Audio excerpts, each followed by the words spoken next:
Neemias estava focalizado em um objetivo e não tirou seus olhos daquilo que Deus tinha colocado em seu coração. Ninguém conseguia tirar Neemias da obra de reconstrução do muro. Ouvimos ele dizer: "Estou executando uma grande obra e não posso descer."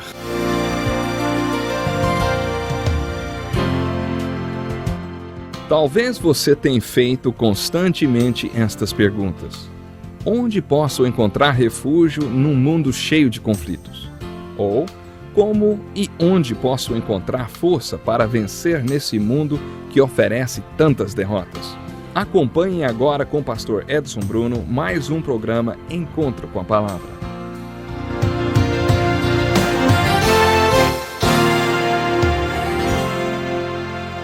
Muito bem-vindo a mais um estudo da Santa Palavra de Deus. Quando o nosso último estudo acabou, eu estava compartilhando com vocês algumas características que um líder deve ter. E essas características estávamos observando na vida de Neemias. Já vimos 9 dessas características em nosso último estudo. Dando continuidade, passaremos à 10ª característica do líder de Deus. Ele deve ser totalmente dedicado à obra de Deus. Ouça esses versículos do capítulo 4. Dessa maneira, prosseguíamos o trabalho com metade dos homens empunhando espadas desde o raiar da alvorada até o cair da tarde.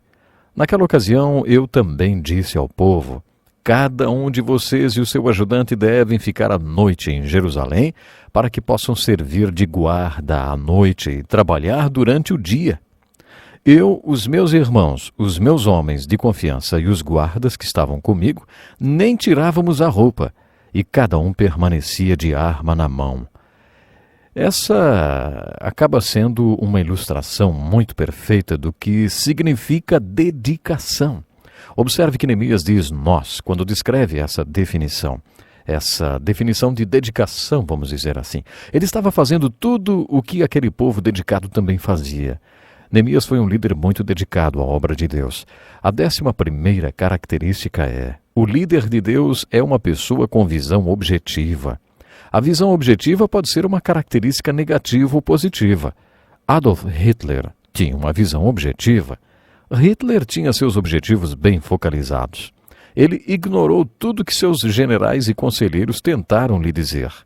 Adolf Hitler não ouviu nada do que o resto do mundo em sã consciência tentava falar para ele. A visão objetiva em um homem como Adolf Hitler é muito negativa. Mas a visão objetiva pode ser uma característica positiva de um homem de Deus que está fazendo a obra de Deus. Neemias estava focado em um objetivo que não o deixava tirar os olhos daquilo que Deus tinha colocado no seu coração. Ninguém conseguia tirar Neemias da obra de reconstrução do muro. Ouvimos Neemias dizer: "Estou executando uma obra e não posso descer."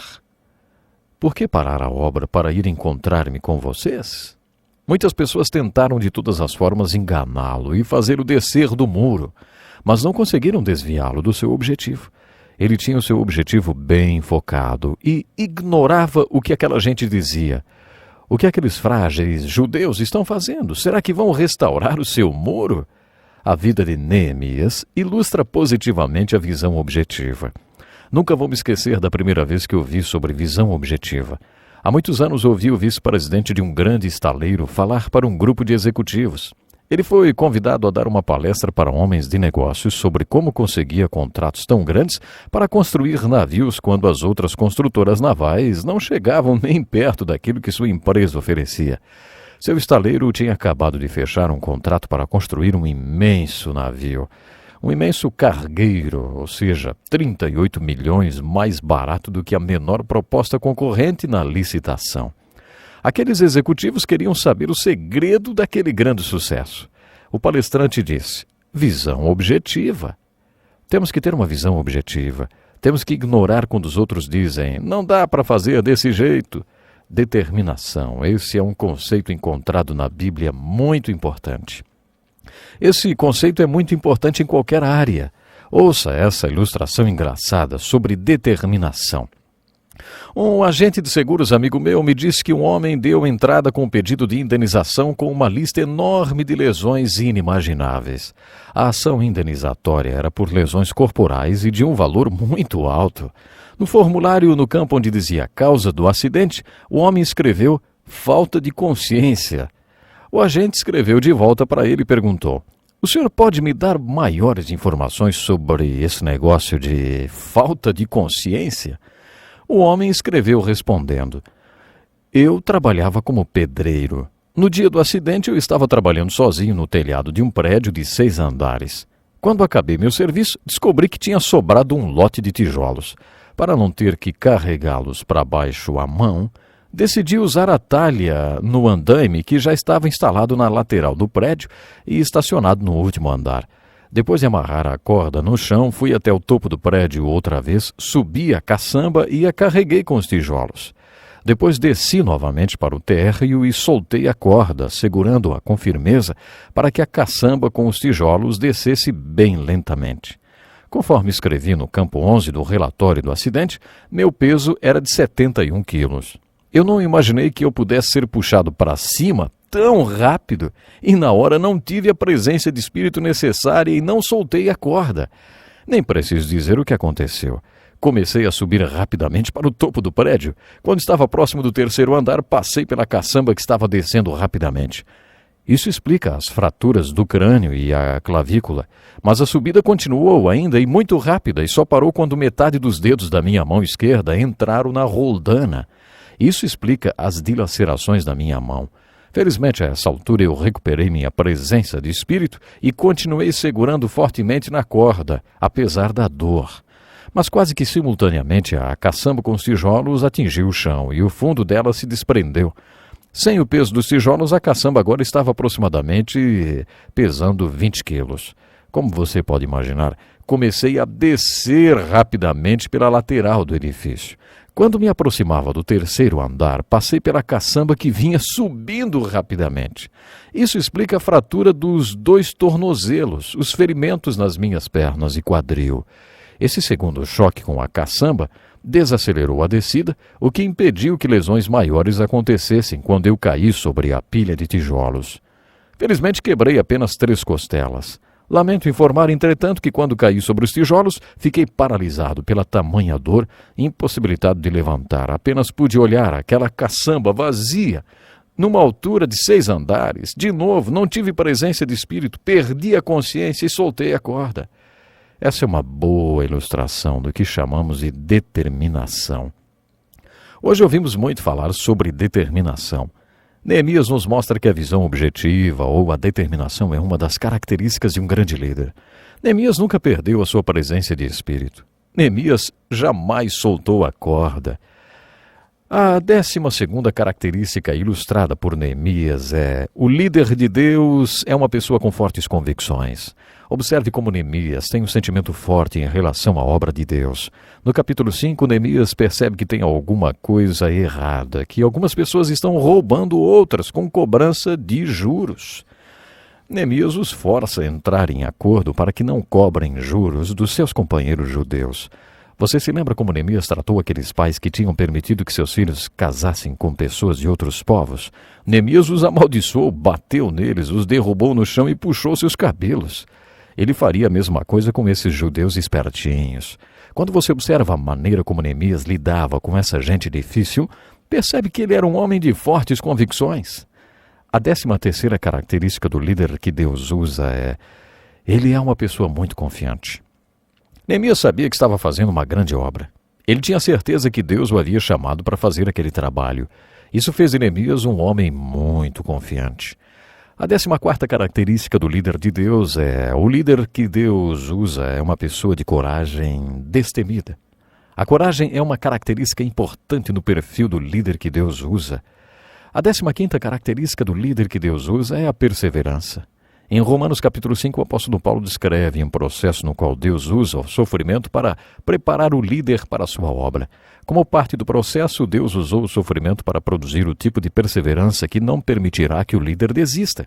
Quando Paulo descreve essa característica, ele diz: "E a esperança não nos decepciona, porque Deus derramou seu amor em nossos corações por meio do Espírito Santo que Ele nos concedeu." No original, o significado desse versículo é: ninguém vai pô-los para correr, eles vão persistir.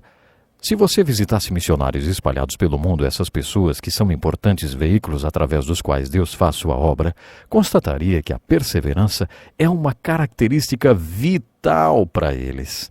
Eles ficam lá e ficam por 25 anos, 45, 50 anos no campo missionário. Às vezes demora 15 ou 20 anos até que a primeira conversão aconteça. Essa qualidade, a perseverança, é essencial nas pessoas que lideram no trabalho de Deus. A 16ª característica é: o líder de Deus é uma pessoa com dons de organização. Às vezes acho que na obra de Deus e na igreja pensamos que organização não é uma questão espiritual. Algumas pessoas expressam seu julgamento negativo com relação à organização, dizendo: "A sua organização vai tirar o Espírito Santo da igreja." Parece que eles pensam que ou é uma coisa ou é outra. Quer dizer, ou é uma igreja com uma unção vibrante do Espírito Santo, ou é uma igreja organizada. Neemias nos mostra que as duas bases são necessárias. Se você estudar a Bíblia, o guia para a igreja e para a obra de Deus, descobrirá que organização não é opcional. A organização é ensinada nas Escrituras. Na Bíblia, há uma estrutura definida, prescrita para a obra de Deus na igreja. O líder da obra de Deus frequentemente é um homem que tem dons relativos à organização, dons de organizar o trabalho. No capítulo 7 de Neemias, lemos o seguinte: "Foram nomeados os porteiros para governar. Eu encarreguei," ele diz, "eu lhes disse, também designei, reuni os nobres." E Neemias tem o perfil de um líder com dons de organização. Na Bíblia, os líderes no estilo de Neemias frequentemente apresentam esse dom organizacional. Também são frequentes os líderes tipo Esdras, mas que não têm esse dom. O tipo Esdras não tem o dom organizacional. A 17ª característica do líder que Deus usa é: o líder de Deus é uma pessoa que estabelece metas prioritárias. Neemias reúne o povo e o faz entrar em acordo quanto a certos assuntos que envolviam prioridade. Neemias também destaca a 18ª característica que o líder de Deus deve ter para liderar a sua obra. O líder de Deus é uma pessoa com um cajado de pastor. A 19ª característica personificada em Neemias é: o líder de Deus é uma pessoa que reconhece seus limites humanos. E, finalmente, Neemias nos mostra a 20ª característica que Deus precisa no líder. O líder de Deus é uma pessoa que pode afirmar como Jesus: "Eu te glorificarei na terra, completando a obra que me deste para fazer." Isso está em João 17,4. Neemias terminou o muro. Não podemos nunca perder a visão da linha de chegada quando trabalhamos na obra que Deus quer fazer através de nós. O nosso tempo mais uma vez se foi, mas estamos aqui aguardando a sua carta. Nos escreva, queremos conhecer você. Até o próximo programa. Deus lhe abençoe. Que lição importantíssima. Obrigado, Pastor Edson Bruno. Prezado ouvinte, coloque em prática o que você ouviu aqui. Sem dúvida, sua vida será grandemente abençoada. Este é um estudo escrito pelo Dr. Dick Woodward, na voz do Pastor Edson Bruno. Escreva-nos e solicite o material. Nosso endereço é Encontro com a Palavra, Caixa Postal 2011, CEP 89201-970, Joinville, Santa Catarina. Até o nosso próximo Encontro com a Palavra.